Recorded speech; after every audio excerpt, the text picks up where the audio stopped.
Crispy chicken na may kakaibang sauce. Pag nagustuhan mo tong recipe na to, i-save and share mo na. Pag-umpisa tayo by brining the chicken. Kapuso, anumang kulay ng buhay. I-guess nyo naman ako sa KMJS, de joke lang. Ano bang purpose ng brining? It moisturizes and tenderizes the meat. Thanks Google. Katapos nyan, takpan, the longer the better. At ngayon, gagawa naman tayo ng breading mix. I-screenshot nyo na lang. Ito ang ilan lang sa mga sekreto upang maging crispy ang ating chicken. Kung nakarating ka sa part na to, huwag kakalimutang mag-like at mag-request ng gusto nyo lutuin ko next. Ngayon naman ay gagawa tayo ng batter. Alam nyo, nung una ko narinig tong recipe na to, na-weirdohan ako. Siguro dahil bago lang sa pandinig. Pero nung natikman siya ng mga bata dito sa bahay, sarap na sarap sila.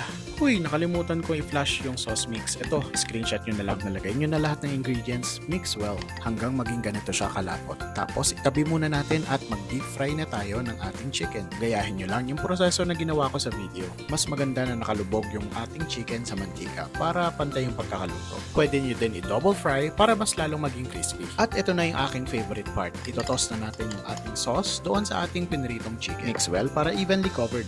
Kung sawa ka na sa ibang chicken recipes, itry mo na rin to. At syempre, huwag mo akong kalimutang i-follow. Salamat sa panonood. Ingat!